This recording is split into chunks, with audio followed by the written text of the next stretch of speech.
भैया को आप समझाते क्यों नहीं है? भगवान कहते हैं अर्जुन मैं समझाऊं कैसे?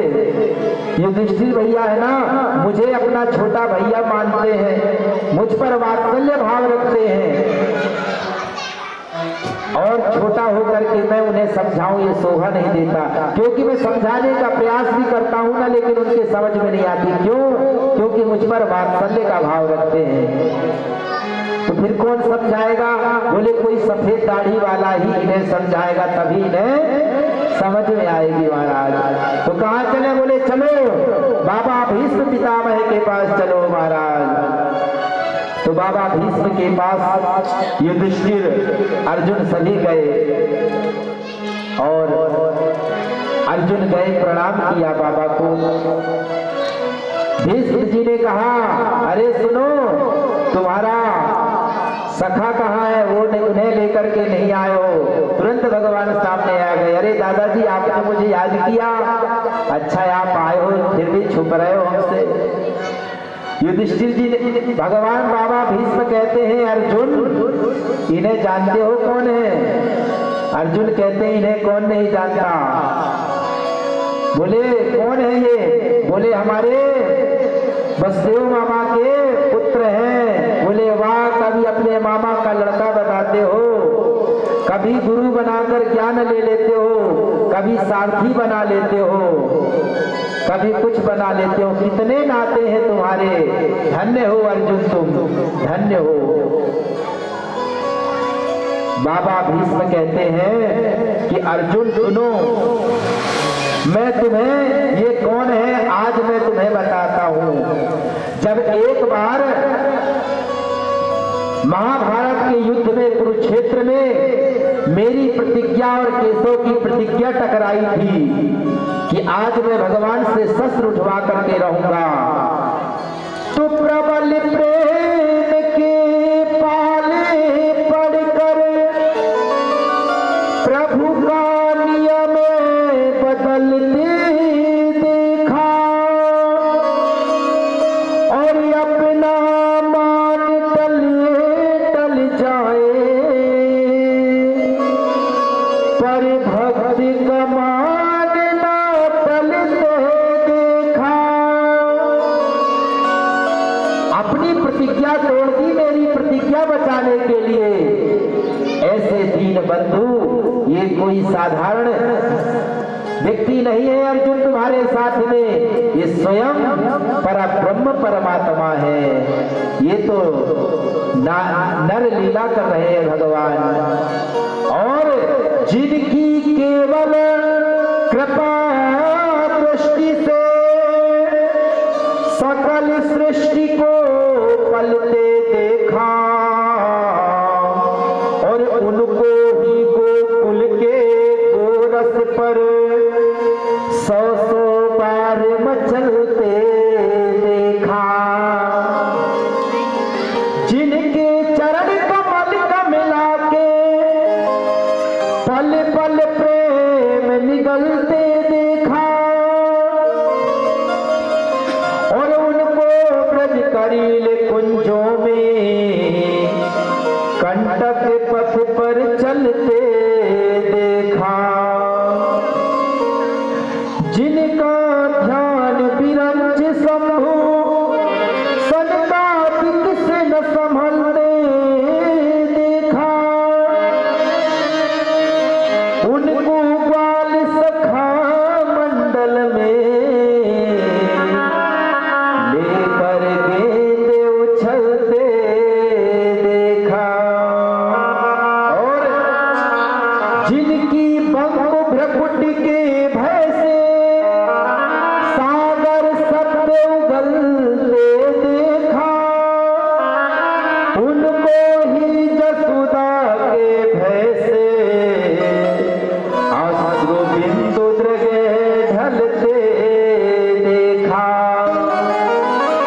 देखिया जल पाए पखारू होत विलंब उतारू,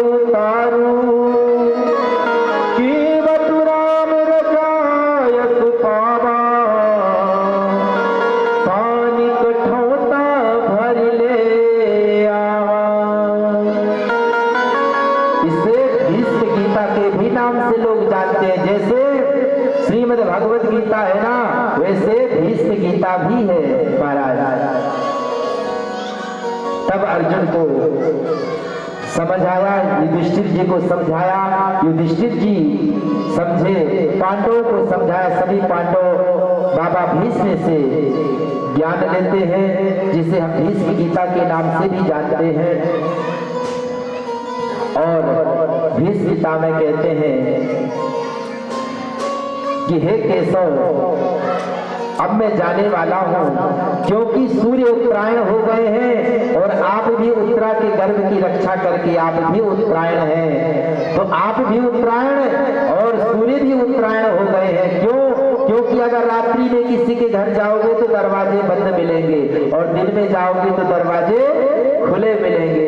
इसलिए दक्षिणायन काल में जिनकी मृत्यु होती है तो स्वर्ग के दरवाजे बंद मिलते हैं, और दिन में जाओगे ना, उत्तरायण काल में जाओगे तो वहां के दरवाजे आपको खुले मिलेंगे। क्योंकि भगवान सम्मुख है, सूर्य उत्तरायण है और भगवान भी उत्तरायण है, इससे अच्छा मौका नहीं मिलेगा। लेकिन सुनो कन्हैया, जाने से पहले मैं अपनी बेटी का भी विवाह करके जाना चाहता हूँ।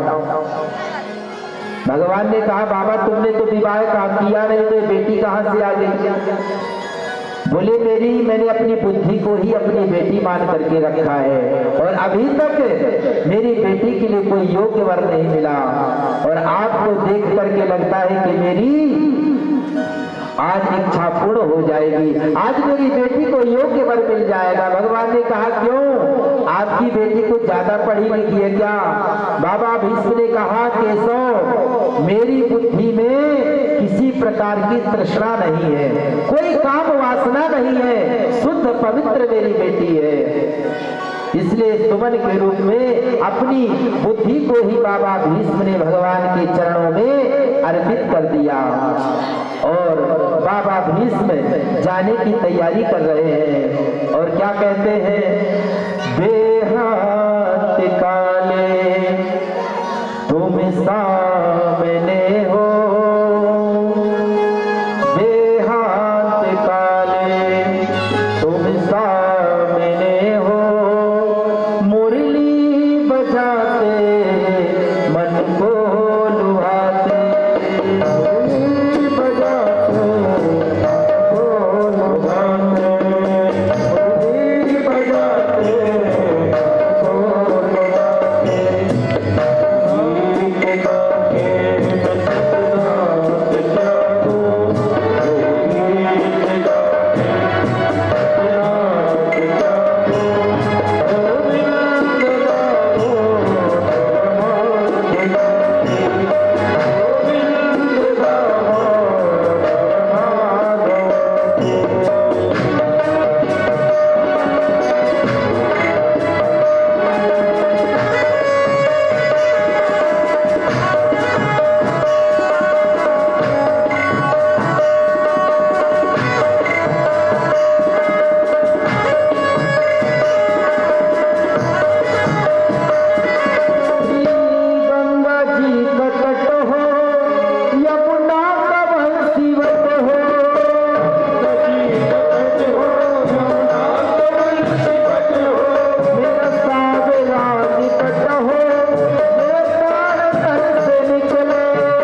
प्राप्त हुई।